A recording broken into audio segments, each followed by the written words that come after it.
নমস্কাৰ বন্ধু-বান্ধৱীসকল, মোৰ ইউটিউব চেনেললৈ আপোনালোকক স্বাগতম জনাইছোঁ।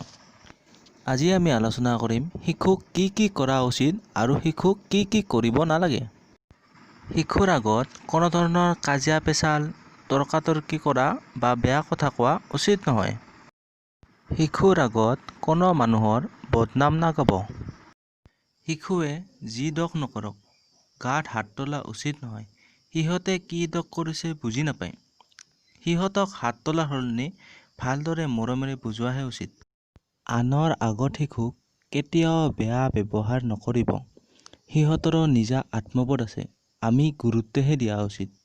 শিশুক সৰু বা ডাঙৰৰ সৈতে খেলিবলৈ বাধা দিব নালাগে, মাত্ৰ চকুহে দিব লাগে।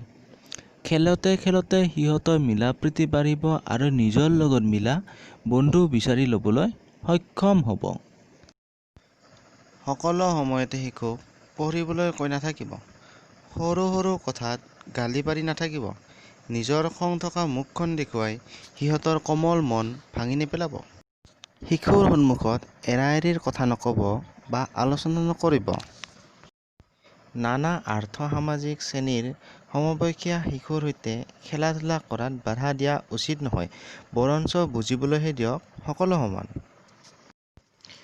শিশুক আনৰ লগত তুলনা কৰিবলৈ নাযাব। যেনে মোৰ ল'ৰাটোৱে এইটো পাৰে, সেইটো পাৰে, আমুকৰ ল'ৰাই নোৱাৰে। তেনেকুৱা যদি আপোনাৰ এই অভ্যাস আছে, কষ্ট কৰি হ'লেও ত্যাগ কৰক।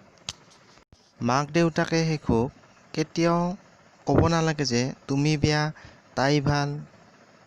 যদি এনেকুৱা অভ্যাস আছে, ত্যাগ কৰক। কিছুমান মানুহে শিশুক প্ৰশ্ন কৰে, মা ভাল নে দেউতা ভাল, বা কাক বেছিকৈ ভাল পোৱা। এনেকুৱা প্ৰশ্ন শিশুক কেতিয়াও কৰিব নালাগে।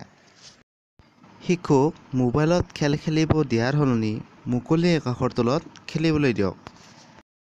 যদি ভিডিঅ'টো চাই ভাল পালে লাইক কৰিব, শ্বেয়াৰ কৰিব, লগতে ছাবস্ক্ৰাইব কৰিবলৈ নাপাহৰিব।